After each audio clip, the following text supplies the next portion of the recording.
السلام عليكم ورحمة الله وبركاته. أنا وناكسن داوديال كسو دوادا برامج كدلجري تلفزيون كجبلان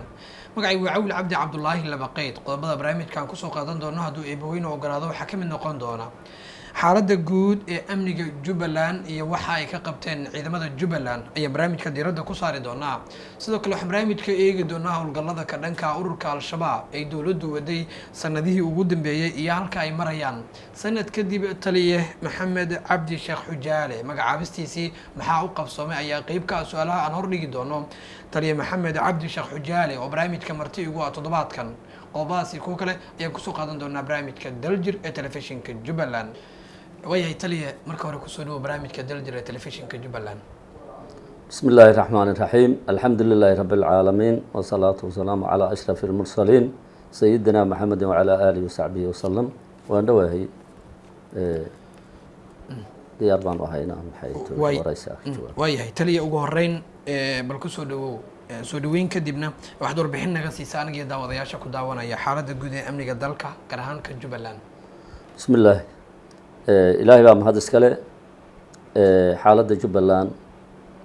guud ahaan markaan ka warramo inta hadda anaga gacanteena ku jirto xaaladeeda aad iyo aad bay u fiican tahay wacyiga lagu jiro iyo arrimaha doorashada haday noqoto iyo hadii la dagaalanka al-shabaab ee tooska ay noqotaba xaaladda Jubbaland waa caadi wax dhow ay ka jiraan waayahay mudan taliye waxaad warbixin inaga siisaa halka ay marayaan howlgallada ka dhanka ah kooxda al-shabaab iyo ilaalinta amniga Jubbaland. aad iyo aad baad mahadsan tahay howlgallada iyo ilaalinta cadowga intaba qaabkii loogu talagalay u socdaan hadday gudaha tahay iyo hadday banaanka tahayba howlaha sidii loogu talagalay bay ciidamadana uga shaqaynayaan cadowgana aan filayo muddooyinka u dambeeyay in meelo badan oo halbowle u ahayd in laga naafeeyay howlgalka kan gudaha iyo kan banaankana qaabkii loogu talagalay u socdaa waa si wanaagsan howlgallada aad ka sameysaan meelaha ka baxsan magaalada bisha Ramadaan intii lagu jiray miyay kordheen mise aad iyo aad bay u kordheen maadaama oo hadda Ramadaanka bishii ugu khayraad badneed ay tahay ayaguna bishii ay cadaabta galayaan inay tahay aan u malaynayo ay leeyihiin wax baan ku janno tagaynaa annaguna waxaan kordhinaa inaan maxay tahay ka hortagno waxa ay muslimiintu ku sameynayaan dadkaas sooman ee cibaadaysanaya taas marka waa faral way inaan maxay tahay dadka sooman ee cibaadaysanaya aan ka badbaadino cadowgaas howlgalkana waa maartay boqolkiiba boqol waa laba laab way waqtiga ayda howlgallada laga sameynayo gudaha magaalada dabcan sida muuqata ama ay bulshadu arkaysaba aad bay u xoogan yihiin kuwaas markay arkaan cadawga kuma dhiirinayeen gudaha magaalada oo soo galaan laakiin marar badan waxaa dhacday in ay dibadda banaanka falal amniga liduku ay ka sameeyaan xogta aad dibadda ka heshaan intay la eg tahay xogta dibadda ka helna waa mid aan ku shaqeyno taliyaan wuxuu yiri kolkii inuu selito mar wax waa selitoon karaan waa wax kugu dhex jiro oo maxay tahay dadkaadii iyo dadkii bulshadii ku dhex dhuumanaya oo gaadmo ku jiro taad ogeydeen oo bilii hore la soo dhaafay bishii labaad iyo shacabkii ay ku qarxiyeen caanoleyda ahaa ama masaakiinta ah waxay marka dadka ku dhex jiraan wada ay wax galiyaan iyo bulshadaas ku dhex dhuntaan bulshada ku waxyeelayaan bay hadda hawshooda ku soo hartay annaguna macluumaadka waan helnaa hadda sidaa iyo sidaas aan ku helnaana lisma dhihi karo siyaalo badan oo kale aan ku helnaa waayahay tali waa si wanaagsan inta marka laga soo gudbo dabcan waxaa muddo sanada laga joogaa markii lagu magacaabay taliyaha guud ee ciidamada Jubbaland maxaad is leedahay way idin qabsoon muddadii aan magacawneed bismillaah waxaa noo qabsoomay wax badan inaan bulshadii iyo isku xirno ciidamada in ciidamada oo awal maxay tahay daraawiishtii iyo bolsan iyo boldar iyo nabad sugidii oo kala macnaa aan wada shaqaynaynin wada shaqoontooda ay gaabis ahayd markii toos loo magacaabay taliyaasha booliska magacaabidii dhabka ahayd waxaan keenay in aan isku xirno ciidamadii iyo bulshada saraakiisha inay wada shaqayso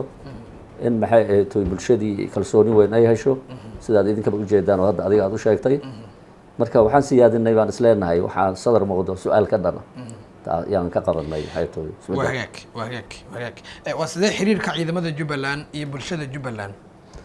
taasu waxaan malaynayaa hadayna bulshada ahayn oo isku xirkaas u soo jirin inaanan maxay ahayd aynaan cadowga aanan laga reeyeen ama aanan guul laga gaarin marka isku xirka asaga waxaan ka bilownay wasaaradda amniga iyo laamaha booliska inay ka shaqeeyaan bulshada sidii maxay ahayd mar walba weegiba mar xiriir loola sameyn lahaa hadday urur dhalinyaro tahay haddii xaafadooyinka tahay maxay ahayd tooy qaab waxaan isugu xirnay maxay ahayd tooy loo wada shaqeyn karo oo xogta cadowgana looga guuleysan karo. waa xiriirkaas aad la sameynaysaan bulshada marka muxuu idinka caawiyaa? wuxuu naga caawiyaa inaan helno waxyaalo badan oo saylata ah oo maxay ahayd tooy xogaha cadowga ah inaan helno naga caawiyaa. waayahay siyaad is leedahay waa loo horumarin karaa xiriirka ka dhexeeya bulshada iyo ciidamada kala duwan maadaama hoggaanka ciidanka aad tahay? waxaan isleeyahay sababaha loo horumarin karo sida ugu fiican ee loo horumarin karo waxaa waaye kow waa isku xidhka bulshada iyo horta iyo ciidamada. waayahay dhalinyarada oo maxay ahayd tooy aad maxay ahayd tooy waxbarashadooda loo siyaadiyo bulshada oo maxay ahayd tooy cadowgaas maxay ahayd tooy mar walba ay naxdinta ay ku seexanayeen la yiraahdo salaamu calaykum waraxmatullahi wabarakatuh ku barideen la yiraahdo oo la tuso kalsooni qofka inta loo tago la yiraahdo warhaye maxay tooy dhibka muxuu yahay xaafadii mar walba xaafadii ciidamada gaas wareega ay arkaan kalsooni badan bay arrintaa keentaa. waxbarashada oo la siyaadiyo dugsiyada hadday tahay iyo hadday diini maadaiyan tahaba ayadana waxaa weeye waxaa siyaadisaa maxay tooy waxay naga caawisaa arrintaas. waayahay taliya qaab noocee ayaa loogu wacyigelin karaa bulshada gaar ahaan dhalinyarada inay ku biiraan kooxaha al-shabaab? horta ayagu waxay kusoo galaan dadka diiniyan ay kusoo galaan. waayahay diiniyan markay kusoo galaan ummadda hadda waxay marka hore meelaha hadda ayaga ay xukumaan iyo meelaha ay dowladda gacanta ku hayso labay kala tahay. hadda bulshada waxay ogaatay nimankaa qaabkooda markii la ogaaday sidii hore marka hore kusoo galeen inay wax ka bedelan yihiin oo nimankan diin aynan ku shaqaynayn.